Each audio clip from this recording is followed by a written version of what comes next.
Hey, what's up, everybody? It's Brooklyn Prepper. I figure I'm changing a heating element on a hot water baseboard system, right? I had a little mishap this year. Usually I fill all my baseboard uh, lines with glycose, but as I was shutting, this is my house up in the mountains, my secret location, right? But this year, I usually have glycose in the system, but this year I said to myself, no, what? The glycose is old. I want to replace it. I'm going to pump glycose in the system again, right? So when I shut the house down for the winter time, right, instead of adding new glycose, you know what? You could call it laziness.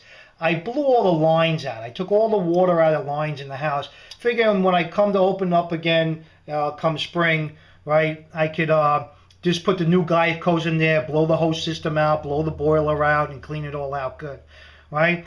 But behold, what happened after I blew the system down? I had some condensate probably in the line, and I had a little bow in the line, So what happened? I got this nice little split, right, from that little bit of water in there freezing up. So it's, thank God I didn't have any real damage to the house because all the water lines were shut down and nothing was feeding these.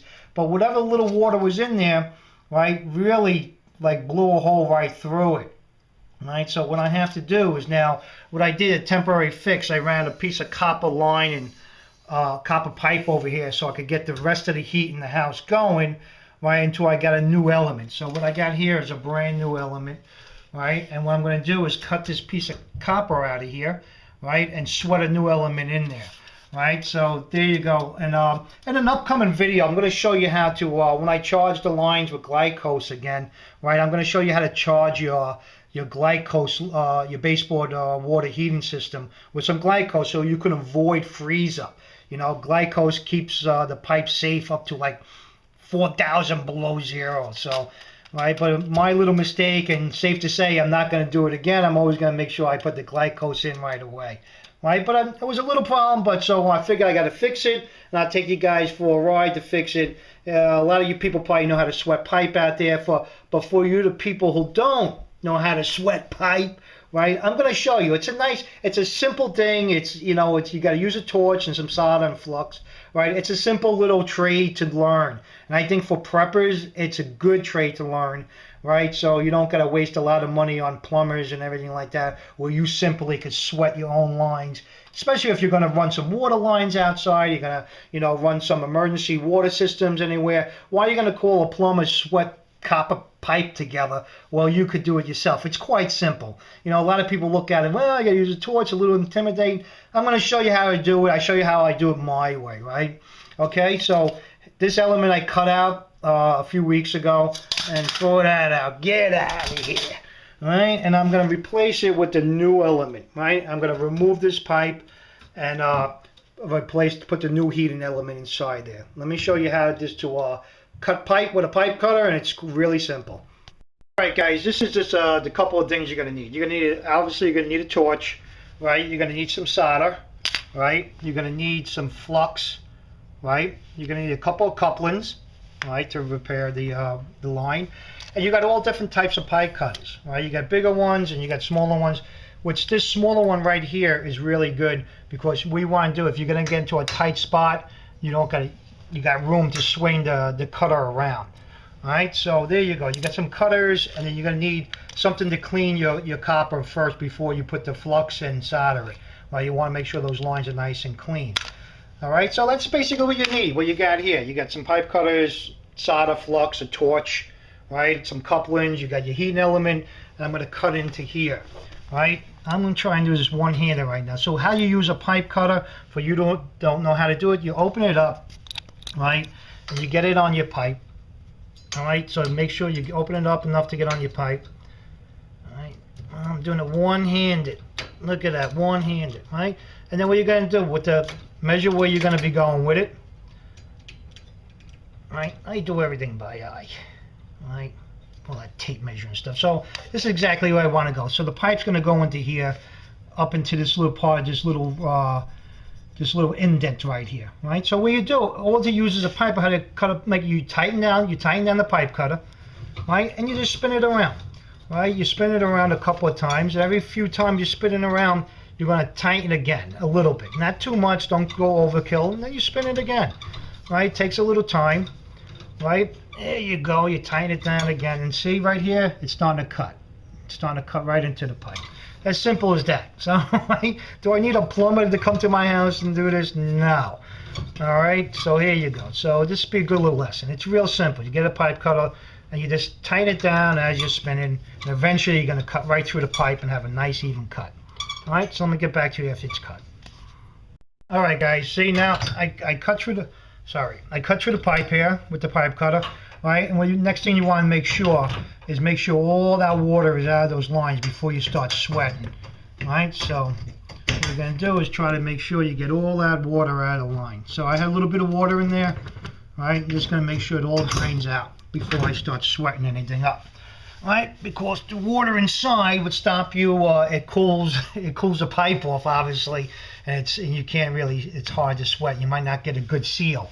So make sure those pipes inside are nice and dry before you start sweating. Now let me show you how to clean the pipe up, and we'll get ready for sweating. So I'm just going to cut the rest of this line out, and I'll show you how to clean everything up. Alright, I hope you follow me, you new plumbers. I'm making you new master plumbers. It's simple. Okay guys, now that I got my pipe cut off, pretty much I got all the water out, just a little bit in there, right? What you're going to do now is you're going to use your cleaning tool. Right, you're going to clean the inside of this fitting. Right, see on a heating element, one side of the element has sort of like a fitting built into it already. On the other side, you're going to have to use a coupling, and I'm going to show you how to sweat the coupling in also. All right, so what I'm going to do, I'm going to clean the inside of here with the brush, and then with this part, I'm going to put on the outside of the pipe, and get the outside of the pipe cleaned up. Then we're going to put our flux and get it ready for solder. Okay, I got my copper cleaned up with my cleaning tool. You just stick it in there and you turn it. You twist it and clean it up. It's simple. All right, what I'm going to do now is put my flux on it. All right, and it helps the solder make its contact. Oh, sorry. Now I just put some flux around here. Very simple. And then I'm going to put some flux inside here. All right. Then we're going to be ready to put it on and start sweating. Alright guys, so I got my flux on there, and let me just get this, I got my pipes together, right? Okay, now, when you're sweating pipe, you're not going to heat the pipe up itself. You're going to heat we call it the coupling or the fixture it's going into. Because when you put the soldering in, you want to heat this part, because what it's going to do, when you're heating this end of the fixture, right, it's going to draw the solder inside. So the solder is going to go towards the heat. Okay, you got that? That's one of the most important things about sweating pipes and stuff. You got to remember, you're going to be heating the fixture. If it's an elbow or coupling or anything like that, you're going to heat the fixture, not the pipe. All right, and that's going to draw the solder in. So let's get some soldering going. But another word of advice, when you're doing soldering or any kind of sweating, you are using an open flame. So be cautious not to burn anything, especially when you're working in close areas. What I do, I'll take another little extra piece of metal and I just put it behind where I'm soldering, right? So the heat gets absorbed on that metal before it starts hitting the wall. Or they got some materials like little shields you could buy too to put behind things when you're sweating, right? So you don't want to burn your house down. So always, please be careful when you're using a torch or something. Make sure you always are cautious of what's behind the pipe where you are heating. All right, so just so you don't want to fix a pipe and burn your house down. That's not. It's not going to be fun. All right, guys. All right, so let me start heating this up, and I'll show you how the solder sucks right in.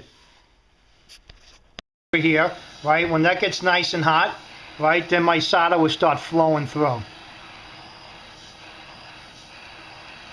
The heat's going to draw the solder into the gap right here. Okay, see, it's ready to go. See how this sucks right in? That's it. You don't got to go too much. Don't go to overkill. And that's it. There you go. That is soldered in now. And then when I fill the line up, I'll make sure there's no leaks. But it did. It went in really good. You don't got to go too crazy with the solder. You know, just go around, like go around on top, and it's gonna just drip around and go suck right into the fixture. All right, so you don't got to go too crazy with the solder. Some people overdo soldering. They heat it, they keep on heating it and put more and more and more. You know, but you know, you'll see. You get an eye for it, right? Simple, right? Make a couple of passes over it, and that's it. Now let me show you how to solder in a coupling, and that's simple too. It's the same thing like that, but you're going to be soldering two sides. Okay, guys, what I got going on here now, right? I got my two ends cleaned. This part of the element doesn't have a built-in fixture, so it's going to have a coupling, right? So I'm going to put a coupling in there. I cleaned out my coupling inside with my cleaning tool, right? And all I got to do is put my little bit of my flux on here, and then I'm gonna sweat it all together. Okay? It's simple, guys. You got to remember, things like this is like a gem to know. It's really simple stuff. The only thing that holds people back is that they don't trust themselves to do things, right? So when you're becoming a prepper or just anything, a homesteader or just a handyman around the house, you just learn to trust yourself. You know, don't be afraid to try something. You know, the first time might not always come out great. The second time might not always come out great. But eventually you're going to get it, and it's going to save you a lot of money. And being a prepper is, one big part of being a prepper is trying to save some cash, right? That's a big part of prepping. All right, guys, so I'm going to put the couple in here, put my flux on, join together, and I'll show you how I sweat that together. All right, guys, this is Brooklyn Prepper. I don't know what this is, but it got red eyes. Right? I think it's a corn snake or a copperhead, either one. It might be a copperhead, but I don't think so. It's the same markings of a copperhead, right? But I think the corn snake looks a lot like a copperhead. After I did the sweating of the pipes inside the boiler room, he was in my boiler room. So I poured. And there was also another one. And there was another one. I found two snakes in my boiler room today.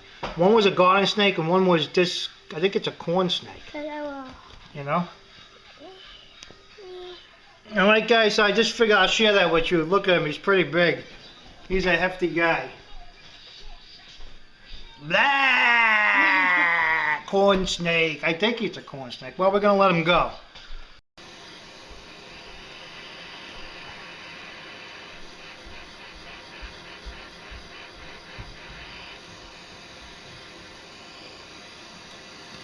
There it goes, see?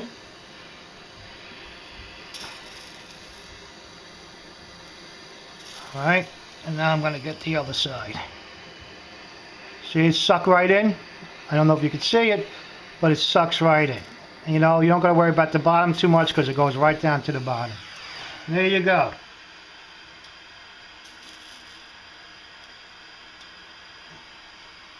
Alright, guys. Now, is that hard or scary or intimidating? It's very simple. Look, and plus, the byproduct is you get these cool little beads. You can make a necklace with it. You know, you can make a nice little gift. They're really hot right now, but you can make a nice little gift for your wife. All those little beads that come off, you can make a necklace or an ankle bracelet, like you're 16 years old again. But anyway, look how easy that is. And, you know, to have a plumber come to your house and do repairs like this, it's senseless, you know. Take the time out, give yourself a little learning curve, right? Don't get discouraged. Learn to trust yourself. You can do it, right? You could do anything, right? If I could do it, believe me, you could do it.